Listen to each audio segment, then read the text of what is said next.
हरियाणा में हार मिलते ही कांग्रेस को समाजवादी पार्टी ने यूपी में अपने तेवर दिखाने शुरू कर दिए। दरअसल यूपी में 10 सीटों पर उपचुनाव का कभी भी ऐलान हो सकता है।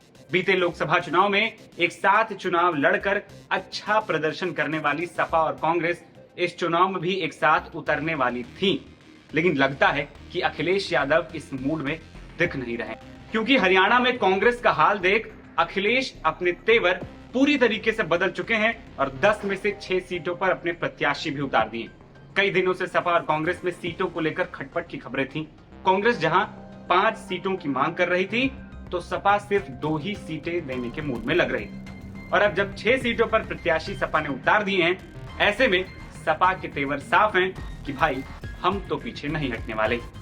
अखिलेश ने जिन 6 सीटों पर उम्मीदवारों का ऐलान किया है, इनमें फूलपुर और मंझुआ सीट भी शामिल है, जहां पर कांग्रेस दावा कर रही।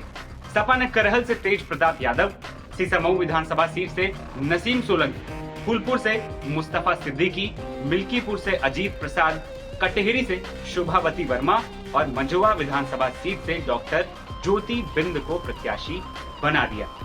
समाजवादी पार्टी ने जिन 6 सीटों पर उम्मीदवारों की घोषणा की है, उनमें से 2 सीटें ऐसी थी जहां पर बीजेपी ने 2022 विधानसभा चुनाव में जीत हासिल की और यही 2 सीटें फूलपुर और मंझुआ की।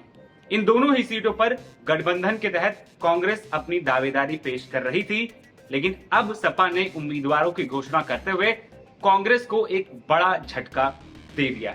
ऐसा कहा जा रहा है कि कांग्रेस के प्रदेश अध्यक्ष अजय राय अपने बेटे शांतनु राय के लिए मंझुआ सीट की मांग कर रहे थे, जबकि प्रयागराज से जुड़ी फूलपुर सदर की सीट पर कांग्रेस पार्टी बहुत मजबूती से अपनी दावेदारी पेश कर रही थी। इसके लिए खूब तैयारियां भी चल रही थी, लेकिन अखिलेश यादव ने अपनी लिस्ट में इन दोनों ही सीटों पर कांग्रेस के लिए दरवाजे बंद कर दिए। सपा द्वारा जारी की गई लिस्ट में नजर डालें तो इसमें पीडीए को तरजीह देते हुए देखा जा सकता है। इसके अलावा अखिलेश ने अपने भतीजे तेज प्रताप यादव पर भरोसा जताया है। जेल में बंद इरफान सोलंकी की पत्नी को भी सीसामऊ से टिकट मिला है, तो अयोध्या में सपा को जीत दिलाने वाले अवधेश प्रसाद के बेटे को उनकी ही विधायकी वाली सीट यानी मिल्कीपुर से टिकट दिया। सपा के उम्मीदवारों के ऐलान के बाद अभी भी 4 सीटें खाली, जिसमें खैर, कटेहरी, कुंदरकी और गाजियाबाद सदर सीट शामिल।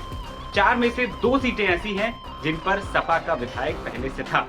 ऐसे में गाजियाबाद और खैर सीट सपा कांग्रेस को देने के बारे में सोच सकती है, लेकिन इस पर स्थिति आने वाले समय में ही स्पष्ट हो पाएगी। अभी उपचुनाव कब होंगे, इसको लेकर स्थिति साफ नहीं हो पाई। कहा जा रहा है कि नवंबर में महाराष्ट्र और झारखंड विधानसभा चुनाव के साथ ही यूपी में उपचुनाव कराए जा सकते हैं, लेकिन इससे पहले ही सपा और कांग्रेस के बीच बने गठबंधन में क्या खिचड़ी पकेगी, इस पर सबकी निगाहें। मेरा नाम है आदर्श और आप देख रहे थे एनबीटी ऑनलाइन।